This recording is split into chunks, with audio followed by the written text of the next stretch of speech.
આજના આ અભ્યાસમાં આપણે શિવની સ્તુતિ દ્વારા અભ્યાસની શરૂઆત કરીશું. માલિની છંદમાં છે. અશિતગિરી સમમ સ્યાત કજ્જલમ સિંધુ પાત્રે સુરતરુવર શાખા લેખની પાત્ર મૂર્વી લિખતી અધિગૃહીત્વા શારદા સર્વકાલમ તદપિ તવ ગુણે નામ ઈશ પારમ નયાતિ. પુષ્પદંતે શિવ મહિમ્ન નામનું સ્તોત્ર લખ્યું, તેમાંનો આ એક સ્તોત્ર મંત્ર હતો. આજે આપણે કર્મ મીમાંસા વર્તમાન સંદર્ભે વાત કરીશું. શ્રીમદ ભગવદ્ ગીતામાં કૃષ્ણ પહેલો જ ફટકો મારે છે.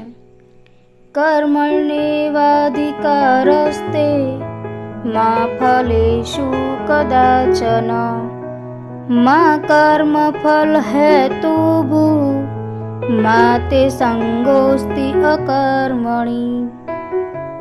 એટલે કે તારો કર્મ કરવામાં જ અધિકાર છે, પણ કર્મફળમાં નહીં. કર્મફળની આશા રાખી શકે, પણ કર્મફળ મળવું જ જોઈએ એવો અધિકાર ન જમાવી શકે. કર્મનું આચરણ દરેક મનુષ્ય કરી શકે છે, જ્યારે જ્ઞાન અને ભક્તિનું આચરણ દરેક મનુષ્ય કરી શકતા નથી. કર્મ કરતાં જ્ઞાન અને જ્ઞાન કરતાં ભક્તિનું સ્થાન શ્રેષ્ઠ છે. તેથી જ અર્જુન શ્રી કૃષ્ણને કહે છે કે જ્યાયસી ચેત કર્મણસ્તે મતા બુદ્ધિ જનાર્દન તત્કિમ કર્મણિ ઘોરે મામ નિયોજ્યસી કેશવ. કૃષ્ણને કહે છે કે કર્મ કરતા જ્ઞાનને સઢિયાતું કહે છે. તેથી અર્જુન મૂંઝાય અને કહે છે, કૃષ્ણ કર્મ કરતા જ્ઞાનને સઢિયાતું કહે છે. અને આના કારણે અર્જુનની મૂંઝવણ વધી ગઈ. એટલે કહે છે કે જો એમ જ હોય તો પછી મને શા માટે યુદ્ધ કરવાનું કહો છો. ભળતા જેવા વચનોથી અર્જુનની મતિ ભ્રમિત થઈ રહી છે, અને તેથી અર્જુન કહે છે કે તદ એકમ વદ નિચિત્ય એન શ્રેયો અહમ આપનુયમ. મારા કલ્યાણ માટે જે નિશ્ચિત હોય તે વાત કહો. જ્યારે શ્રી કૃષ્ણ ભગવત પ્રાપ્તિના બે માર્ગો બતાવે છે, જ્ઞાનયોગ અને કર્મયોગ. જ્ઞાન પ્રાપ્તિ માટે કર્મ કરવું આવશ્યક છે. કર્મ કર્યા વિના જ્ઞાન પણ પ્રાપ્ત કરી શકાતું નથી. કર્મ ન કરવાથી પણ પાપ લાગે છે. જો અર્જુન યુદ્ધ નહીં કરે તો સ્વધર્મ અને કીર્તિ બંને ગુમાવશે અને પાપને પામશે. માટે તેઓ ધર્મયુક્ત કર્મ કરવાનું જણાવે છે. પરાશર ગીતામાં પણ ધર્મયુક્ત કર્મ જ ઉત્તમ માનવામાં આવ્યું છે. સર્વ પ્રાણીઓ કર્મ કર્યા વિના એક ક્ષણ પણ રહી નથી શકતા, અને જો તેમ થાય તો તેનું જીવન અસ્ત પામે. સામાન્ય રીતે કર્મ એટલે ક્રિયા.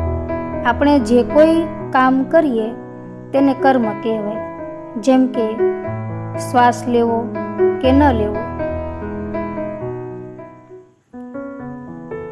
જોવું, ખાવું, પીવું, ઊઠવું, બેસવું, બોલવું, નાહવું, ધોવું, વિચારવું, વ્યાપાર, ધંધો, જીવવું, મરવું, ઇન્દ્રિયો વગેરેની શારીરિક માનસિક ક્રિયા, આ તમામને કર્મ કહેવાય, જે દરેક પ્રાણીઓ માટે પ્રાથમિક જરૂરિયાત કહી શકાય.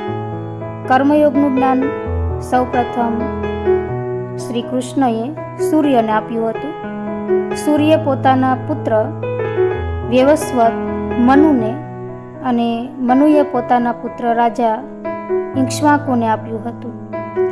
આ રીતે આ કર્મયોગને રાજવીઓએ જાણ્યું, પરંતુ સમય જતાં પૃથ્વીલોકમાં ધીમે ધીમે તે લુપ્તપ્રાય થઈ ગયું. કૃષ્ણ કહે છે કે તું મારો પ્રિય મિત્ર અને ભક્ત હોવાથી હું તને આ ગુપ્ત રહસ્ય સમજાવું છું. જે મનુષ્ય ઈશ્વરના તત્વને જાણી લે છે તે કર્મોથી બંધાતો નથી. એમ કહી અને કૃષ્ણ કર્મના 3 પ્રકારો કર્મ, વિકર્મ અને અકર્મ તથા તેનું સ્વરૂપ જણાવે છે.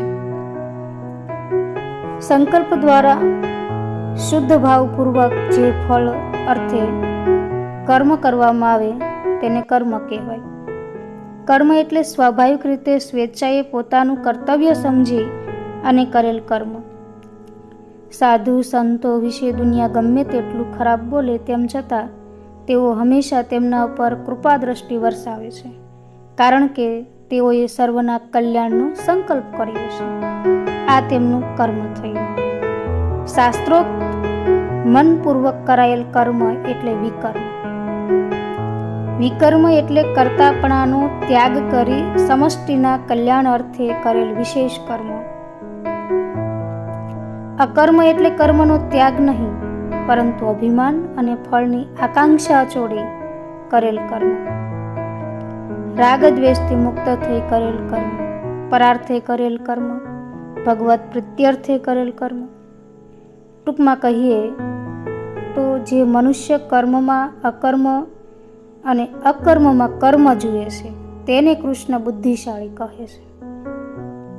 કૃષ્ણ અહંકાર અને આકાંક્ષાનો ત્યાગ કરી શાસ્ત્રોક્ત કર્મ મન મૂકીને કરવા જણાવે છે.